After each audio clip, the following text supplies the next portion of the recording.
Hola amigos y amigas de la comunidad EDEteam, yo soy Álvaro Felipe y bienvenidos a un nuevo video. Hoy vamos a hablar acerca de la seguridad informática y es que todos los días se envían y se reciben cantidades enormes de información por internet, enormes.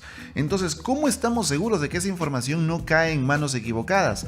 Porque hay información de todo tipo, desde información quizás sin importancia como un comentario en redes sociales, un like a una foto, hasta información realmente sensible y delicada como información privada de una empresa, tus datos de tu tarjeta de crédito si haces una compra online, las cuentas, las contraseñas a las cuentas que usas en internet, todo eso es muy delicado.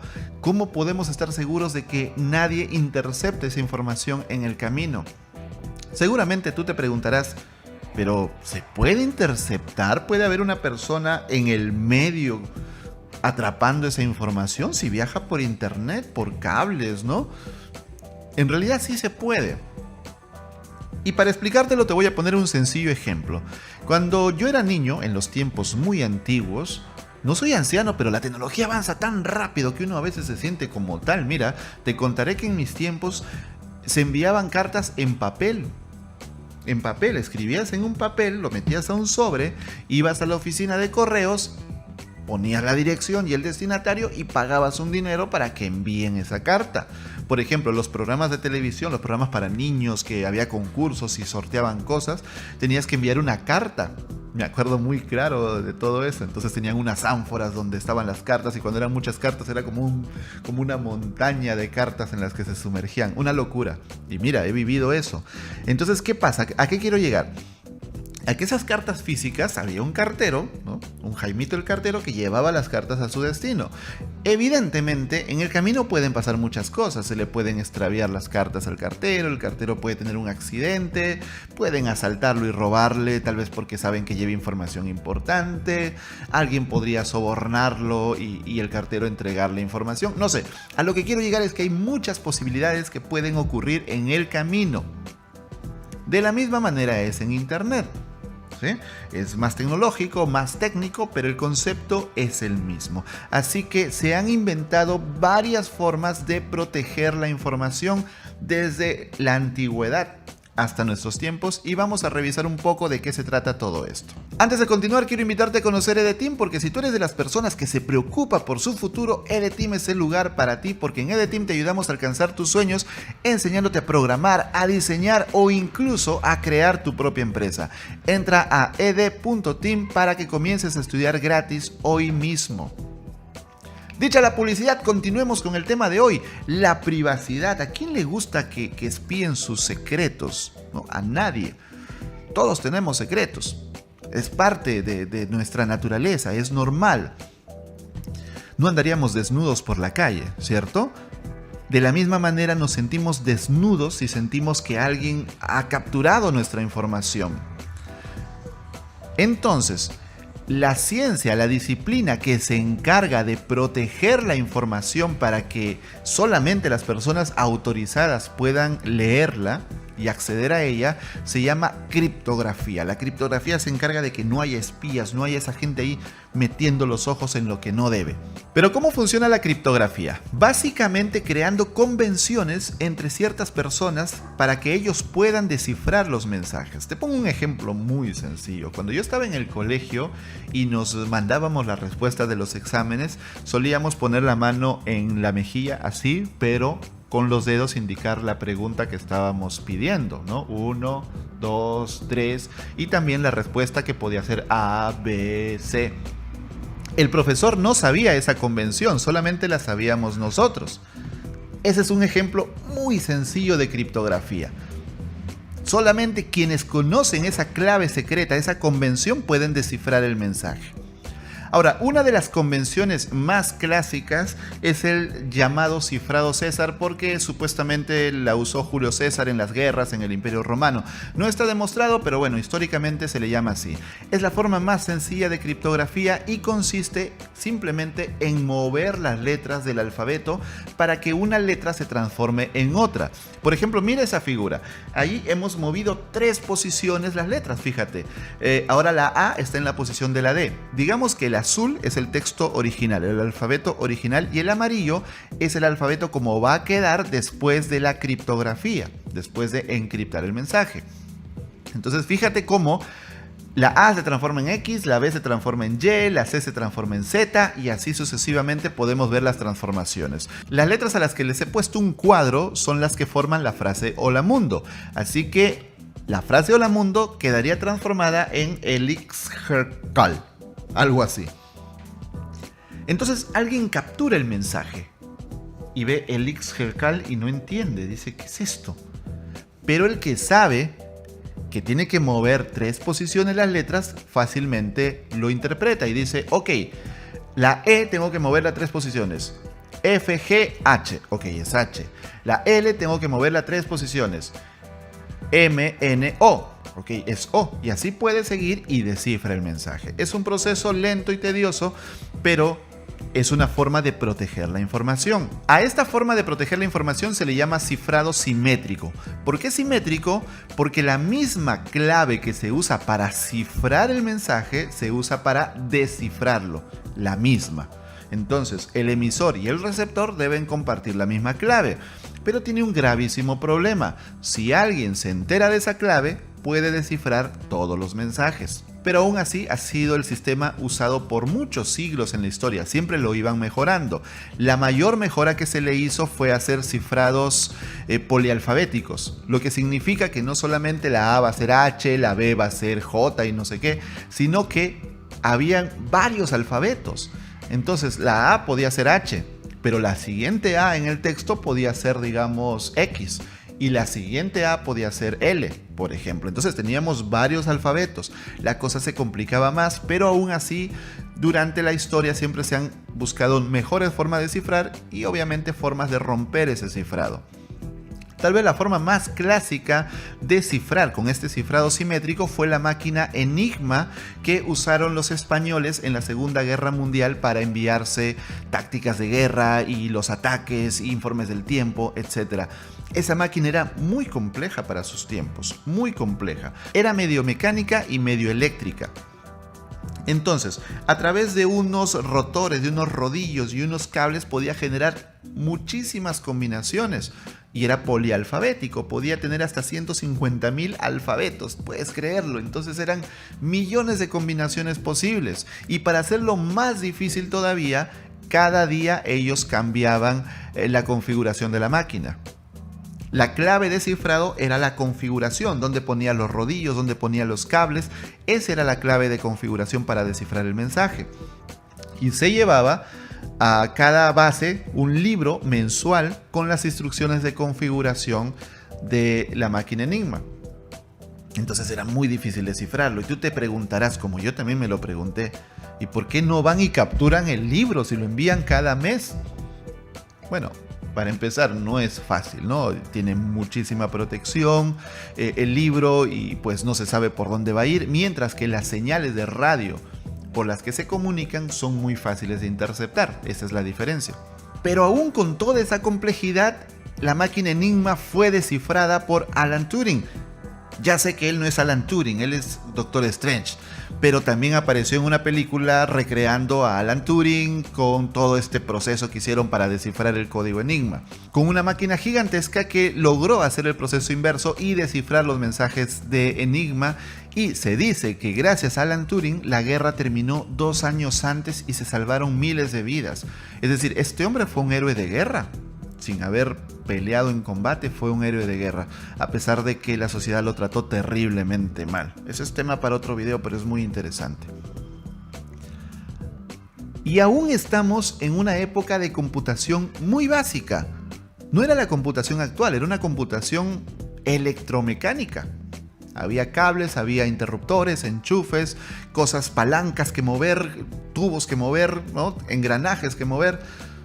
Cuando la computación ya pasó a la computación actual con los microchips, los transistores, ya el cifrado simétrico no tenía ninguna razón de ser, era muy fácil de quebrar. Entonces aparece el cifrado asimétrico, que a diferencia del simétrico tiene 2 llaves. Recuerda, en el simétrico el emisor y el receptor tienen la misma llave, ya está. En el asimétrico hay dos llaves, una llave para cifrar y otra llave para descifrar, son diferentes. Estas dos llaves son la llave pública, que es la que se usa para cifrar, y la llave privada, que es la que se usa para descifrar. Y aquí quiero que prestes mucha atención porque esto puede ser un poquito confuso al inicio. Veamos, mira este gráfico. Con la llave pública, que todo el mundo puede ver, otras personas me pueden enviar mensajes a mí. Y para que ese mensaje esté protegido, lo cifran con esa llave pública que cualquiera puede conocer. Pero no pueden descifrar los mensajes con esa misma llave pública. Solo se pueden descifrar con la llave privada. Entonces me llega un mensaje y con mi llave privada lo descifro. Así es como funciona. Y tú dirás, ¿dónde está mi llave privada? ¿Dónde está mi llave pública? Técnicamente ya está implementada en tu sistema, ya está implementada en los navegadores, en los correos electrónicos, en las páginas web. Eso ya está, no tienes que preocuparte. Yo te explico cómo funciona. Veamos el esquema un poquito más amplio. Acá tenemos a Pedro y a María. Pedro le quiere enviar un mensaje a María. ¿Ok? Entonces, ¿qué hace? Como la llave pública de María es visible para todo el mundo, por eso se llama pública, la usa para cifrar el mensaje y ponerle un candadito, como ven ahí. Listo. Pero esa llave que le sirvió para poner el candado no le sirve para abrir el candado. Entonces el mensaje viaja hasta su destino, llega a María y María, con su llave privada, que es única y solamente ella la tiene, abre el mensaje. Listo, el mensaje está protegido. Si alguien en el camino capturara ese mensaje e intentara leerlo, se daría cuenta que la llave que capturó no le sirve, porque necesita la llave privada. Entonces el mensaje estaría protegido. Pero hay un pequeño problema. ¿Cómo María sabe que el mensaje de verdad es de Pedro? Porque si bien es cierto, esta persona que interceptó el mensaje no lo puede leer, pero sí podría crear un mensaje falso, firmarlo con la llave de María, porque es pública, y enviárselo. Algo así como: señora María, ¿cómo está? La llamo del banco de crédito y mire, hemos visto que en las últimas semanas hay movimientos raros en su cuenta, así que por seguridad le pediríamos que entre a esta página web que yo le voy a dictar ahorita e ingrese su contraseña y la cambie automáticamente por seguridad. Yo le espero en línea para cualquier duda. María duda y dice: ¿será verdad? ¿Cómo sé yo que es verdad? Bueno, señora María, su tarjeta comienza en 5445. Ella mira la tarjeta y dice: sí, es verdad. No le puedo decir el resto de los números por seguridad, pero como coincide, confía. En realidad todas las tarjetas comienzan igual, entonces es muy fácil. El reto es con qué termina. Ese es un ejemplo de suplantación de identidad para que me entiendas. Entonces, ¿cómo María puede saber que el mensaje es de Pedro? Eso se resuelve con el cifrado asimétrico también, aunque es un poquito más complejo de entender. Como ya sabes, Pedro cifra el mensaje con la llave pública de María, pero ahora tiene que demostrar que él es Pedro. Por lo tanto, usa su llave privada para firmar el mensaje. Así como antiguamente los reyes mandaban los mensajes con un sello, que solamente el rey tenía ese sello, entonces uno sabía, ok, esto es real, esto viene del rey. De la misma manera, Pedro, con su llave privada, firma el mensaje. Entonces, el mensaje no solamente se envía cifrado, sino también firmado. Y como lo firma con la llave privada, la persona que intercepta el mensaje no tiene esa llave privada, entonces no puede firmarlo. Cuando el mensaje llega a su destino, María lo descifra con su llave privada, pero para saber la autenticidad del emisor usa la llave pública de este emisor. Sí, ya se te está dando vueltas la cabeza. A mí también me dio vueltas la cabeza, me explotó, no lo entendía, sufrí, hice dibujitos incluso como lo demuestra este tweet que mandé más temprano, hasta que al final lo entendí y dije, wow, ya comprendí cómo funciona esto. Así que te lo voy a poner en un mejor ejemplo aún. Imagina que tienes un buzón. Cada persona tiene un buzón donde le pueden dejar cartas, mensajes. Ese buzón está cerrado con llave. Nadie lo puede abrir. Cualquier persona puede ir y dejar una carta. Yo puedo ir y dejarle una carta a María, pero no se puede abrir. Es decir, en el momento que yo dejo una carta ahí, ni yo mismo la puedo sacar. Solamente puede sacar esa carta la persona que tenga la llave para abrir el buzón, que en este caso obviamente es María. Ese buzón representaría la llave pública. con la que cualquier persona te puede enviar un mensaje protegido, porque desde el momento que yo meto la carta al buzón, no puede venir un espía y sacar la carta del buzón, no puede, está protegida por el buzón.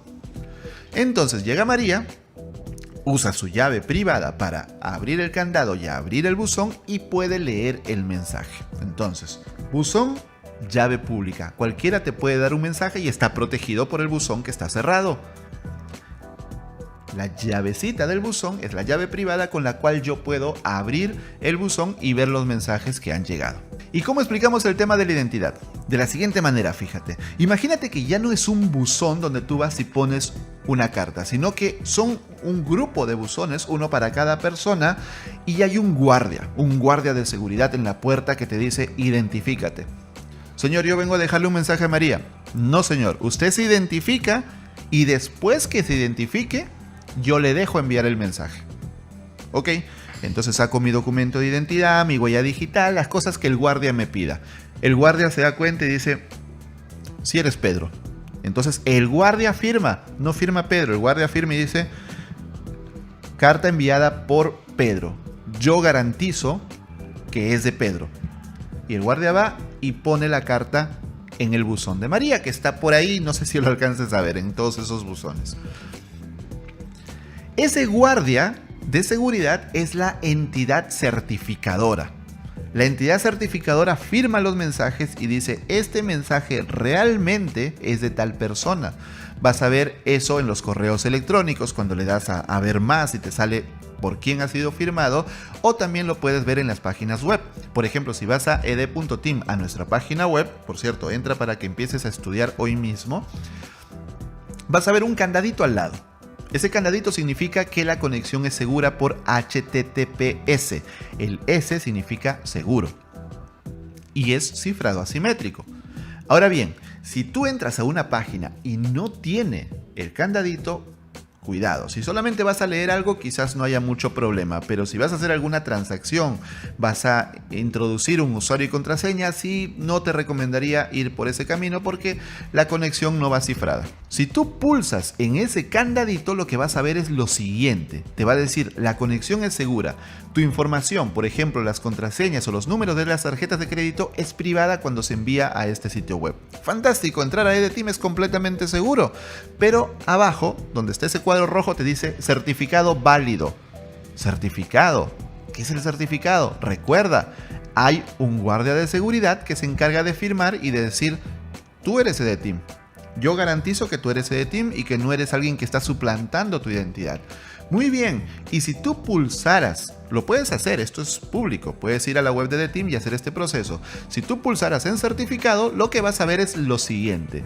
Te va a decir que el certificado fue dado a ed.team y el certificado lo dio Amazon. Amazon en este caso es nuestra entidad certificadora. La entidad podría ser cualquier empresa, hay muchas empresas certificadoras en internet, incluso la gratuita que es Let's Encrypt, que también podrías tú usar. Y fíjate que más abajo dice que este certificado es válido del 1 de mayo de 2019 hasta el 2 de junio de 2020. Esa es la validez del certificado y luego nosotros tendríamos que renovarlo. Y de esa manera, cualquier visitante a nuestro sitio web sabe que la conexión es segura y que no es un fraude. Hasta acá todo muy bonito con el cifrado asimétrico. Pero tiene un pequeño problema y es que puede ser lento porque hay que cifrar con una llave, descifrar con otra llave y hacer eso para cada mensaje. Por eso existe un tipo llamado cifrado híbrido. El cifrado híbrido, como puedes ver en esa imagen, combina los dos mundos. Hay una llave que es simétrica, pero esa llave es la que se encripta de manera asimétrica. Es decir, tienes el mensaje, que es una capa, el mensaje es cifrado de forma simétrica y esa llave es la que se cifra de forma asimétrica. Ya no se cifra directamente el mensaje, sino la llave, que es más rápida de cifrar. Y aún así, le añadimos una capa de seguridad adicional, y es que en cada mensaje esa llave de cifrado cambia, no es la misma. ¿Te das cuenta? Y eso se llama clave de sesión o llave de sesión. Y en esencia es lo que usa, por ejemplo, WhatsApp para el famoso cifrado de extremo a extremo que debes haber visto en internet. Y por último tenemos el cifrado de una sola vía o hashing. Como su nombre lo dice, este cifrado cifra, pero es imposible de revertir, de descifrar.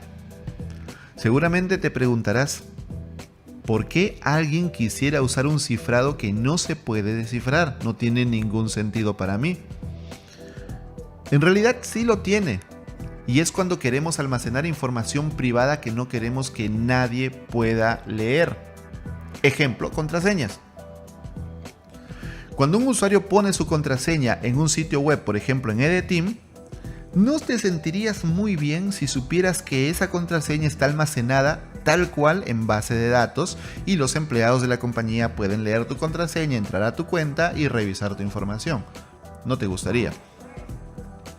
En EDTeam lo más que podrían leer sería el historial de cursos que has visto, pero obviamente hay servicios donde la cosa sería muchísimo más delicada.